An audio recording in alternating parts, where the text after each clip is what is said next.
Welcome, everyone, to the NewVision OldWays podcast, a greatly ambitious journey of discovery where we can all learn to live better, mentally healthier, and more fulfilling lives. If you're just discovering us, feel free to go back and take the journey from the beginning. And if you're already a NewVision OldWays fan, welcome back and enjoy season 5. And now, here is your host, Tony Marinaccio. You are listening to NewVision OldWays, the podcast that explores timeless wisdom for the modern mind in a fun, relaxed, and most important, interactive way with you, the listener. I am your host, Tony Marinaccio, and let's get the episode started. Welcome, everyone, to another great episode of the NewVision OldWays podcast, and you will be listening to the third and final episode of the deep dive interview I had with Dr. Mary Tiede, professor of psychology and gender studies, and we have been talking about all things gender. And as I've said in the first two episodes of this series, and they were episodes 43 and 45, by the way, this discussion is meant to be a sincere discussion about a very complicated and sensitive subject. And at the very minimum, my hope is that this interview shows that we, meaning all of us, can have a healthy discourse about anything and prove that no matter what side of the fence you may be on, we can, with even a little bit of caring, try to better understand people that are living a life that may be different from our own. I, admittedly, am an old school thinker. But if you have listened all the way through from my first episode of this podcast until now, 46 episodes later, you should hopefully have realized that no matter what my beliefs are, whether morally, religious, or politically, I honestly try to have an open mind. I, like Charlie Kirk, believed, and he really did believe this, regardless of what people say, that we need to talk. We need to consider all sides. Hate has no place with NewVision OldWays, and it, of course, has no place in my heart.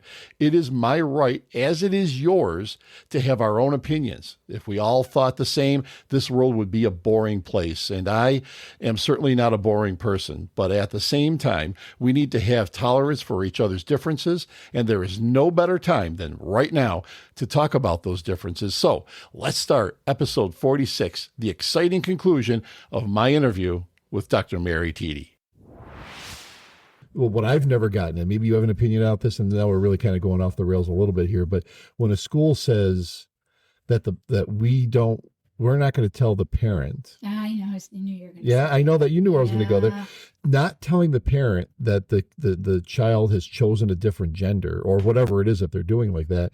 How is that possibly ethical to keep that from a parent? The parent should be the primary person that understands this.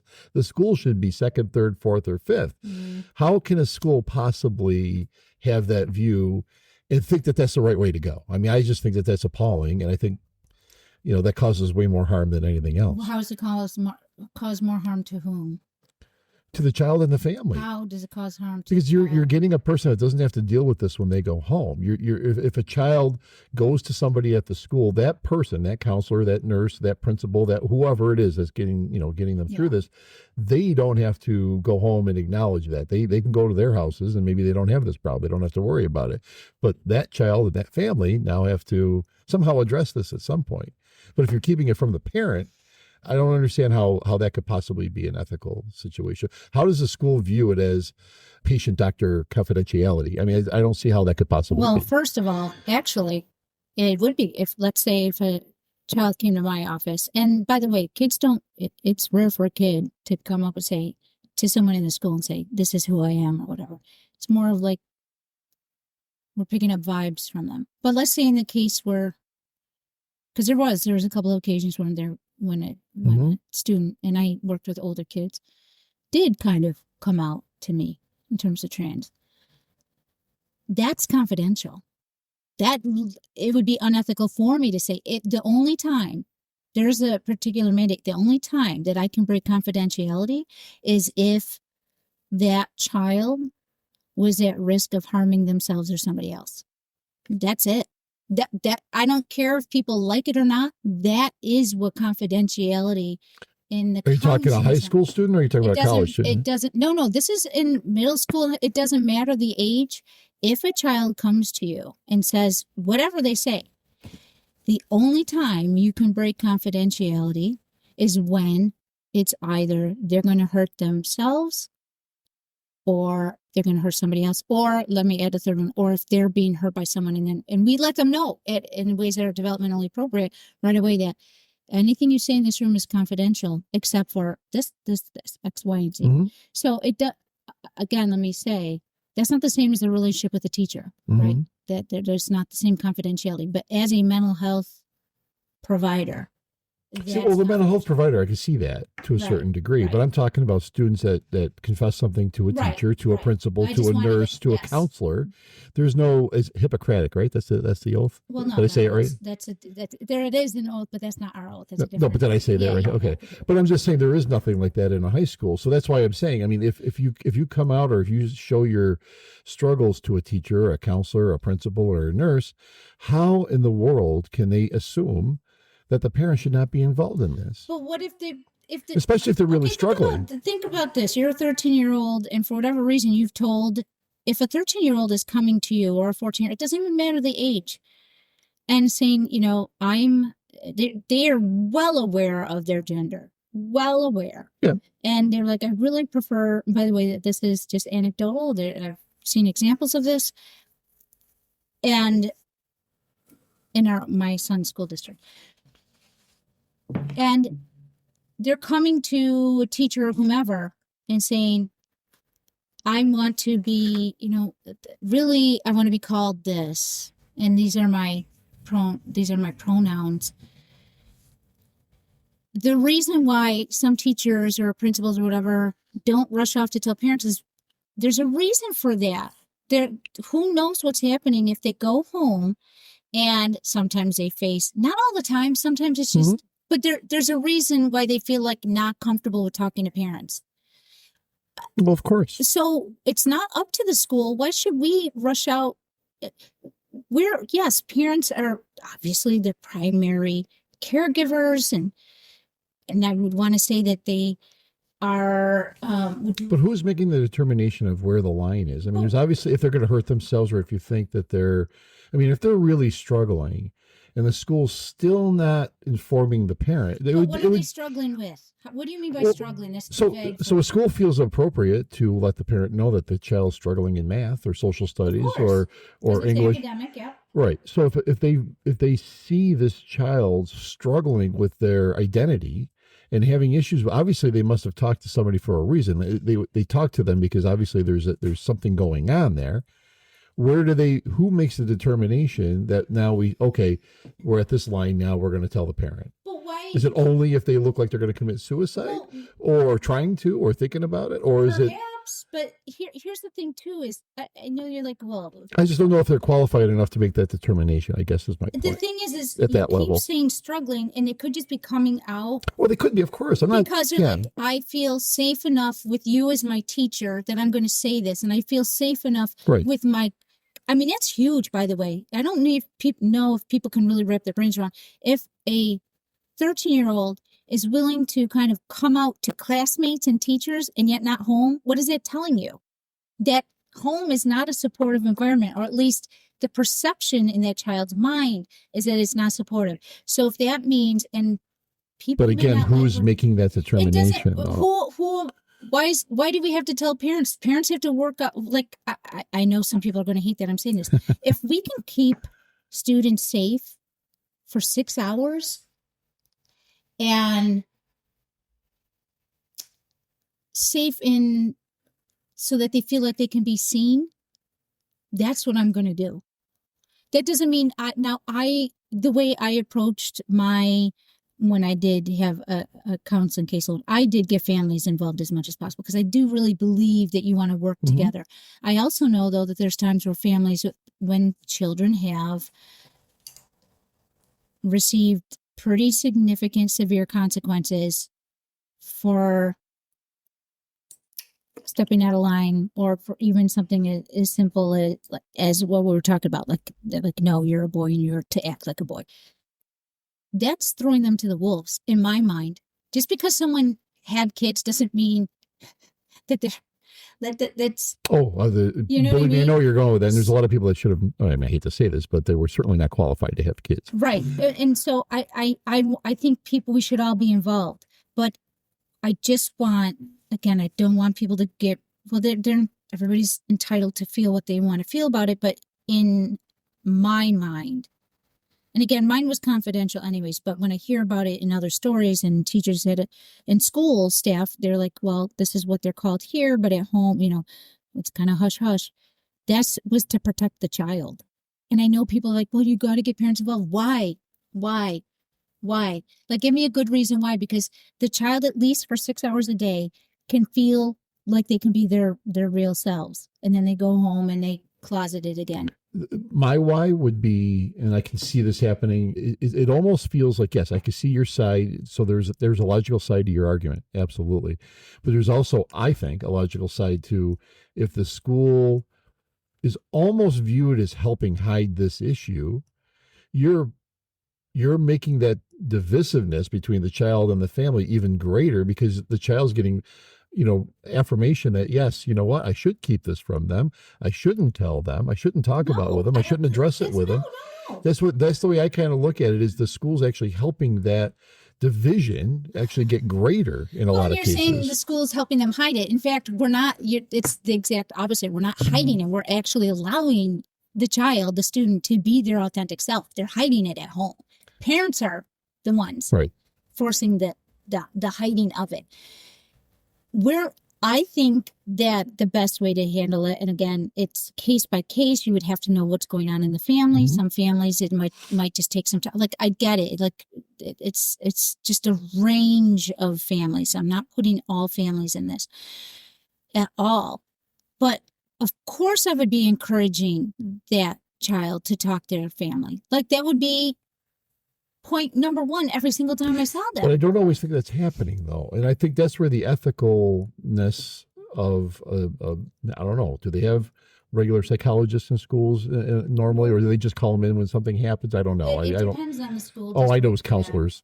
Well, yeah. Well, the mental health counselors are well equipped. Right. And then, like, someone like myself, a school psychologist, and I happen to have a caseload, but really school psychologists do a lot of the psych evals and things like that. But anyways, no, we don't, like, then have a clinical psychologist come in. That's because we're about what's best for the child when they're in this school. And it depends on district to district and school to school. I am a proponent of home and school working together. Always. I think that the stronger the bond between home and school, the better it is for everybody involved. But there are some cases when that's just not possible. And in that case, my client is the child. Like, I'm going to do what I can for the child. If I have to choose between parent and child, I'm going to say child every time. And people may not like that, but that's they're not going to change my mind. Are they safe? And you might get mad at me about this one. So just so you know, but I'm asking it because I think it's very important.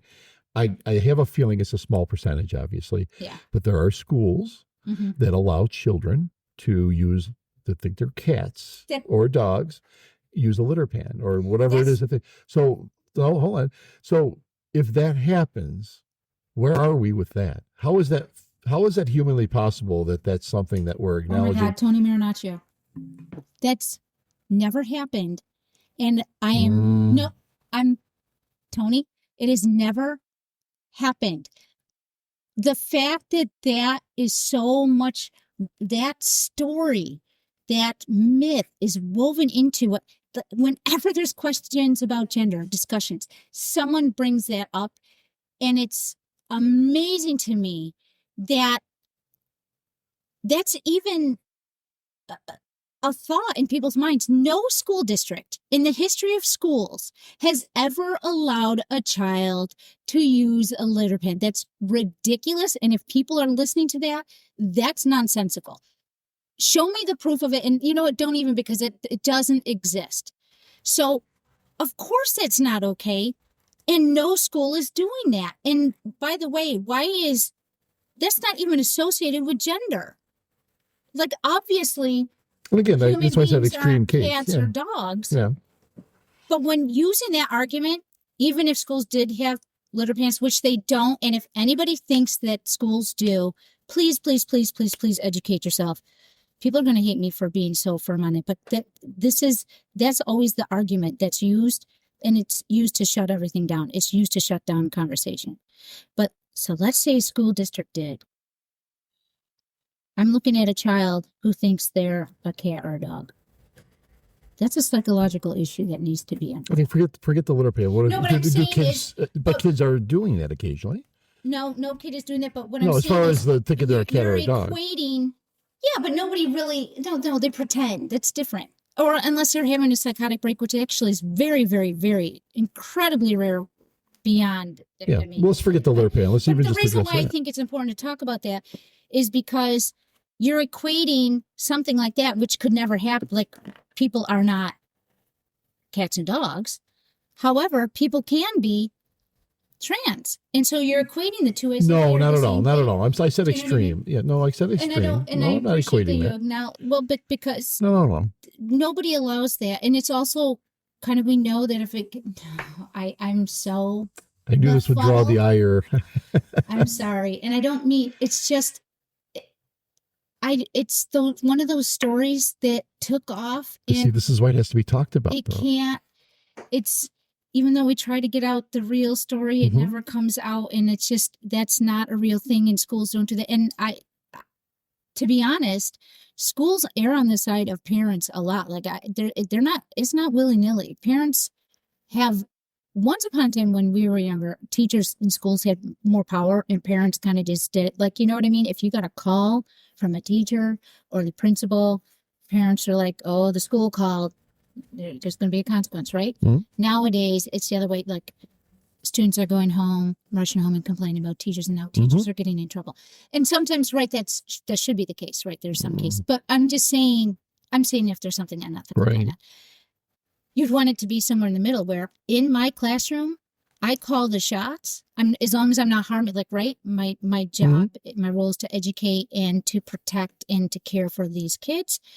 And now, if parents don't like it, they call and they complain and this and this and this. So this thought that schools are just, we're allowing all these things and kids to meow and poop in a litter box. That's not happening because parents wouldn't have it. So that brings me back to this whole thing of, why do we not share things with them? Because my job is to keep them safe for that 6 hours, while still encouraging parent and child to speak, because ultimately that's what you want. And if it's so hard because they have such huge caseloads. Both teachers, they're overworked. People who work in schools, by and large, many of them are overworked. So if you're asking me, like, specifically what I would do as either a teacher, I would meet with a family, just try to get to know them and build rapport, so that eventually maybe I could facilitate conversation, because you do want everybody to be on the same page. But if that's not possible, my job is to protect the kids. Visioneers, if you believe in the show and what NewVision OldWays is all about, there is a link in the show notes and on the NewVisionOldWays.com website that will allow you to donate what you can. This show takes time, research, and an expense to put these episodes together and to ultimately grow and service the Visioneer community. It does require money to make this work, so if you can donate any amount, it would be so appreciated. Thank you so much, and now back to the show. So when you look at the college campus that you teach at, now I know what it was like when I went to school, but that was a long time ago. Right. And I graduated from the same school that you teach at. Yes. So very familiar with the campus, but as far as the overwhelming attitude of students that you see on a daily basis, how are they perceiving the gender situation? Like, is this something that is really a point of conversation at all times? Is it something that nobody even really talks about? They don't talk about it. Unless they happen to be part of LGBTQ. And even not always then, to be honest. I think that that's why I think it's fascinating in terms of my psychogender course. And I have, it's a good chunk of them are psych majors, but there's also other students from different majors who take it. And when they say things like, I never even really thought about this, they don't go around talking about it. And one of the things that tickles me the most is when a student will say, oh my gosh, The stuff we talked about in class, I talked about it with my friends. Or the stuff we talked about in class, I talked about it with my family. That's what we want, right? Of course. Yes, colleges by and large tend to be liberal leaning, but we do have conservative students, and I make it really clear to all of my students, all voices should be heard. As long as nobody's being hateful, then we should not be shutting each other down. Not at all. So but the discussions, no, it's not. It's not happening. They're just more willing, they're more able to know who they can kind of come out to. And yes, we have students who are LGBTQ and there's like, they're supported in certain ways, but by and large, it's not like students aren't giving it much thought. And that kind of leads me into the shortage, or at least I think there is a shortage of good, you might even take umbrage with this, good quality teachers coming up. Teachers that really, so when we were young, we had some teachers that I still to this day revere. I revere in ways, not because of just being strong males, it's just, or even strong females in some cases. I just revere them because they made such an effect on my life, just because they took a minute to care. Yeah. I don't know what the teachers are like these days, because obviously I haven't been in high school in many years, and I haven't been in college in many years. What advice would you give someone who's even thinking about a career path like you've taken?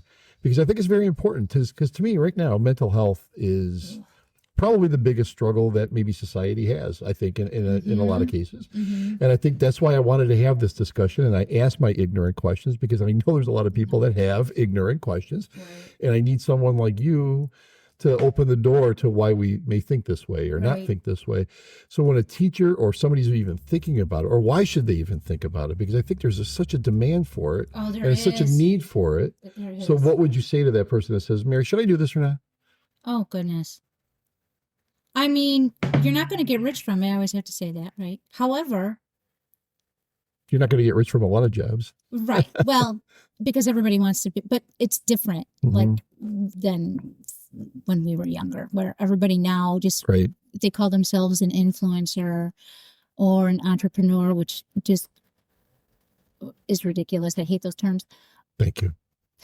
See, we agree on a lot of things. You know that. Right.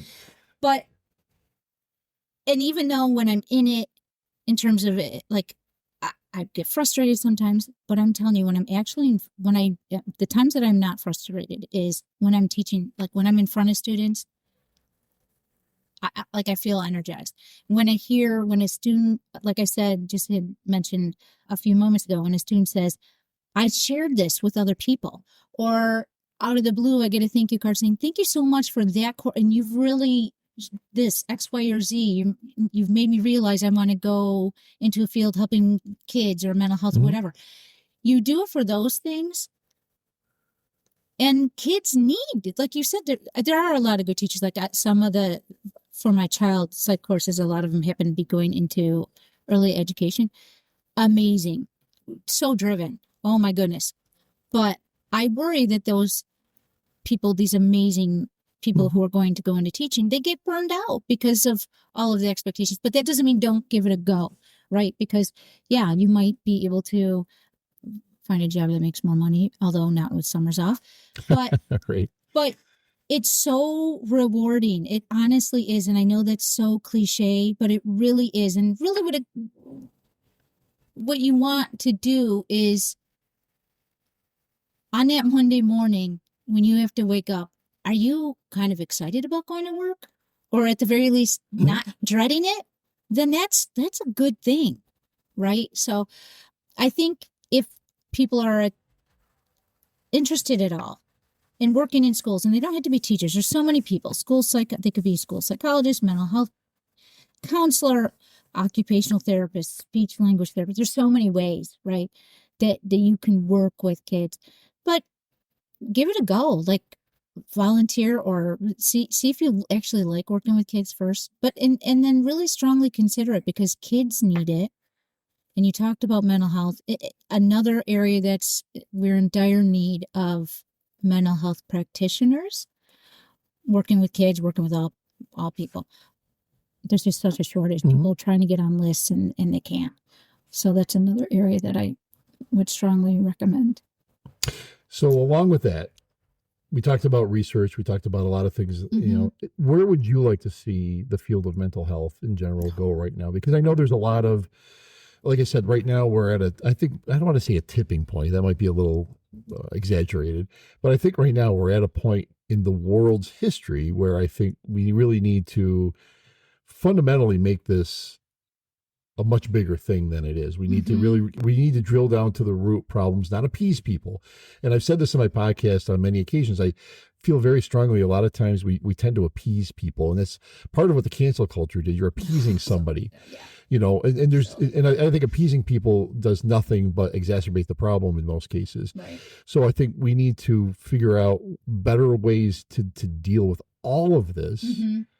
And where would you, since you've been in the field for so long and you are a doctor, where would you like to see this go? I mean, where do you feel strongly that things need to happen right now? Is AI going to be a big part of this? Gosh, no, I don't. That's a whole other. I hate AI so much. So I don't want to. Let's not talk. We can. Right. That's another. I would love to have a conversation about AI. There'll be another day. We'll do it another day, which I would love to, by the way. But people do, I guess, rely on AI for mental health supports. That's fine if it's also not substituting actual human connection, but kind of in addition to. Sure. Of course. I agree with it. But in terms of where I'd like to see the field is, we still have to, we keep talking about removing the stigma, but we aren't, it's still there. And I'm going off a little bit, but there's a reason. When you hear about a violent crime, right? Like something terrible, like a school shooting or whatever it is, and people go, oh, mental health stuff. Okay. The vast majority of people who struggle with their mental health are not going to go on a homicidal mission. They're struggling with their anxiety. They're struggling with their depression. But when people are connecting words like mental health, and I'm not saying that those other people don't have mental health, they do, but it just worsens the stigma. Because people are going to think, oh my goodness, you're experiencing depression. Oh, you know what I mean? What does that mean?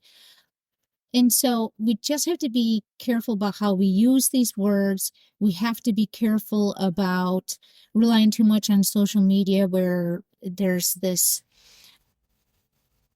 all that psychobabble, all the lingo in terms of trauma dumping and everybody's talking about being narcissistic and toxic. You know what I mean? Like words that are, or even someone who says, oh, I'm OCD because I like to keep things organized. That's not OCD. You know what I mean? Like they take real Everything's got to be labeled. Yeah. And they also take things that are real for some people. Like, oh, that you just triggered me. Oh my goodness. Relax. Not everything is a trigger. Right? When you use those kinds of terms, you are minimizing people's real struggles. Okay, so I think that's fantastic. I completely agree with that phrase. Yeah. And we also have to make it okay for people to seek supports, whether it be mental health supports, whether it be talking to others. But then some of that's rooted in families and not just gender, because some of my research that I do besides gender research is I do a lot with emotion regulation and coping and attitudes around emotions and kind of maladaptive behaviors, whatever it is. And sadly, it used to be that young men would suppress, like they would mask their feelings more. And you would see that would be significantly so compared to women. That's not the case anymore. And it's not that young men are expressing themselves more, it's that young women are suppressing more. Does that make sense? Yeah, it does. So we want people to feel like they have someone that they can go to. One area too that my research lab and I have been looking into, maybe because I have two sons, but is that what's known as male type depression? Because I know that young men in general are struggling just as much as women, but we're not finding the right words to capture it, if that makes sense. And so yes, I care about the mental health of all people, but that's one particular area. So I just think we need to be able to have more conversations. I think families need to, this whole big boys don't cry nonsense. Yes, it's okay to cry. Feel what you need to feel. And after that, we're going to problem solve. See, it's not just about the feelings. It's like, so we need to teach little ones. That's the key, though. You said it. Yeah. The problem solve. Right. And I don't think we problem solve enough. And I think yes, letting a kid cry is fine. I mean, that's perfectly fine. I was never against that. Yeah. But finding the problem Yeah. and actually trying to solve it, I that's always got to be paramount. And there's really simple ways of doing that. You let a child, and the reason why I say children, it starts with children, because as adults, we have this repertoire that we picked up from childhood. Maybe we pick up some things, but we are creatures of habit. So if we're suppressed as a kid, guess what? We're going to suppress as an adult. But I very much believe that allow people to feel what they're feeling and express it in ways that, as long as nobody's getting hurt. But yes, the next step is, okay, now what? You're feeling anxious. Okay, sometimes you got to move through the anxiety. You're feeling sad. Okay, like, you know what I mean? You have to then, so what is the problem? Is it solvable? Right? Sometimes the problems aren't. Like if grandma died, that's not a solvable problem. But there's many problems that are. Yeah. But the way you deal with that problem, obviously, is solvable. Right. But then that goes back to something like that that's more of like an unsolvable, like allow them to experience it in a way, and there's no timeline. Like, this is how much time you have to grieve. But for there's issues with someone like who experiences, let's say, social anxiety. And like, oh, I get so anxious, and then so they just avoid, which is reinforcing. That's not good. You have to sometimes move through your anxiety, and that's when, okay, acknowledge what you're experiencing, process the feelings, but then what? It's like we need to go on to the next step. Well, that is exactly how I was hoping you would say something like that. 'Cause I think that's exactly what we should do. I agree. So we have touched on a myriad of different things, and I think that there's actually a lot that we can even delve into that we haven't even really scratched the surface yet. But you have been fantastic, Dr. Mary Tiede, and I appreciate your time.